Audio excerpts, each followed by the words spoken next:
Le Parc d'Olin vous présente le week-end sportif. Avec un petit événement en rugby. D'abord, un match de top 14 au stade Pierre-Mauroy demain. Ouais, c'est même carrément l'événement du week-end, Adrien.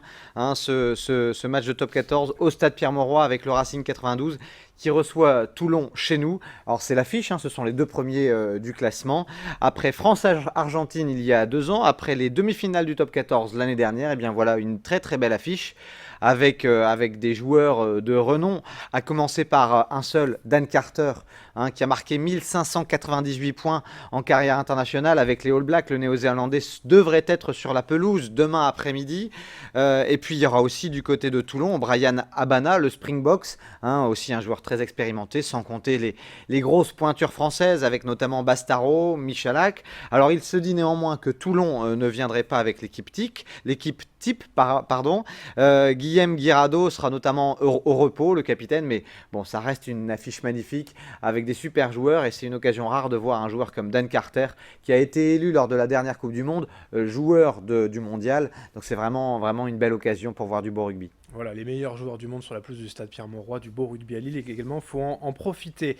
Une belle page basket avec un beau derby en Pro B aussi ce soir. Ouais, un sacré derby avec a priori l'affluence des grands jours ce soir au Palais Saint-Sauveur de Lille entre d'un côté le LMB, les joueurs du Lille Métropole Basket qui viennent d'enchaîner 2 victoires probantes, d'abord Denain et puis Roanne à l'extérieur. Ils sont ainsi remontés à la 13e place du classement avec une ambition nouvelle, celle de rentrer dans le top 10 de Pro B. Et puis de l'autre côté, ce sont les basketteurs boulonnais, surprenants, on s'en rappelle, surprenants leaders en début de saison, qui peuvent encore jouer le podium du championnat. Ils sont au coude à coude avec le Portel, une autre équipe de la région. Alors pour cette rencontre qui s'annonce serrée, le LMB devrait pouvoir compter sur l'excellent Jean-Victor Traoré, qui a enchaîné les doubles-doubles lors des dernières sorties du LMB. Les stats sont tout à fait exceptionnels pour lui sur les dernières sorties lilloises. L'entraîneur Neno Aceric attendra aussi beaucoup de ses autres joueurs et notamment de son petit meneur américain. Je dis petit par la taille parce que très grand par le talent. Il a d'ailleurs fait parler la poudre à Rouen avec la bagatelle de 26 points. Alors dans les autres rencontres, un beau programme également ? Oui, notamment le BC Orchy pour lequel l'opération survie continue. Il reste lui aussi sur 2 victoires de rang. Après Évreux, c'est Boulazac qui est tombé dans les filets face aux hommes de Fabrice Coursier.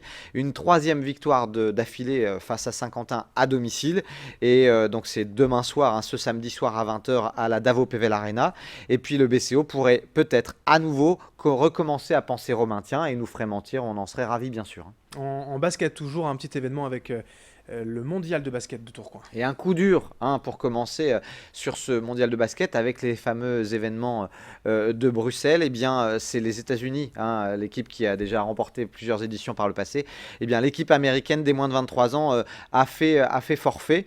J'ai eu ce matin l'organisateur au téléphone, Jean-Marie Tess, organisateur de ce mondial de basket de Tourcoing depuis des années.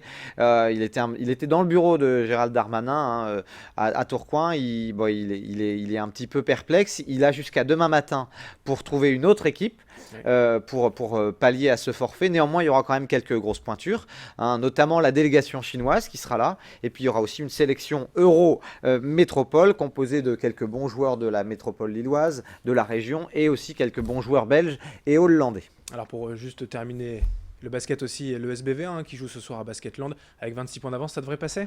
Alors, ça devrait passer. Maintenant, sur un match de basket, tout peut aller très vite. Et puis, mardi soir, à l'issue du match, toutes les joueuses étaient unanimes.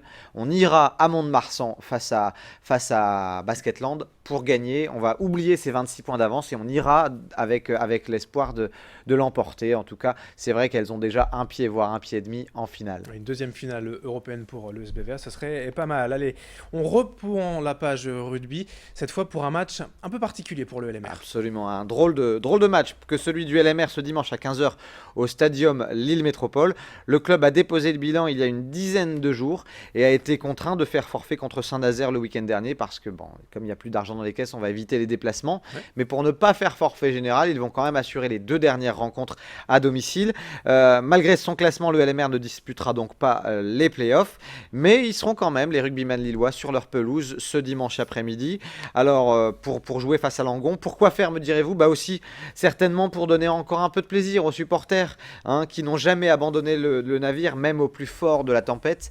Et puis, libre de toute pression, les joueurs voudront aussi certainement oublier les coulisses pour pouvoir ne penser qu'aux sportifs le temps d'un match de rugby. Alors, on leur souhaite quand même vraiment le meilleur pour la suite et puis on vous encourage à aller justement les saluer et ces joueurs lillois, ils en auront bien un besoin. L'athlétisme également au programme. Ouais, avec le printemps arrive, les beaux jours arrivent, les températures sont moins fraîches et de plus en plus de courses hors stade chaque week-end. Donc les événements de course à pied ne manqueront pas pour les amateurs ce week-end. Parmi ceux-là, l'alternative. Hein, c'est un événement qui propose le choix entre un semi-marathon reliant Watten à Cassel, point culminant des Flandres, ou alors un trail, une course nature par excellence, hein, qui reliera Saint-Omer, là aussi à Cassel. Hein, Cassel sera le lieu d'arrivée des 2 événements.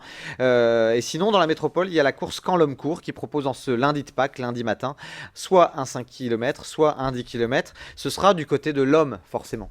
Et puis le dernier match à domicile avant les playoffs pour le TLM Tourcoing en volleyball. Ouais, alors le TLM nous surprend, hein. Ils arrivent à battre Nice qui était deuxième au classement, s'emparer ainsi de la 2e place, et derrière ils perdent contre Cambrai lors du derby et ils perdent sur leur terre. Hein, ils ont été surpris par les Cambrésiens sur leur terrain lors de la dernière journée. Par contre, ils auront l'occasion de se racheter ce soir à 20h, salle Pierre du Mortier du complexe Léo Lagrange de Tourcoing, en recevant Saint-Quentin qui est 7e du classement. Mais enfin attention, hein, Olivier Leca, l'entraîneur, l'a dit, dans ce championnat, dans cet ersatz de championnat à 8 équipes, tout le monde peut battre tout le monde, hormis Rennes qui est loin devant. Merci Guillaume pour ce programme, pour ce week-end sportif. Et bon week-end à vous. Bon week-end à tous et puis on se revoit lundi pour débriefer. On se reverra peut-être même mardi puisque c'est lundi de Pâques. Nous on sera pas là en tout cas. Alors à mardi. Merci à toutes et à tous et bon week-end. L'info continue sur Grand Lille TV.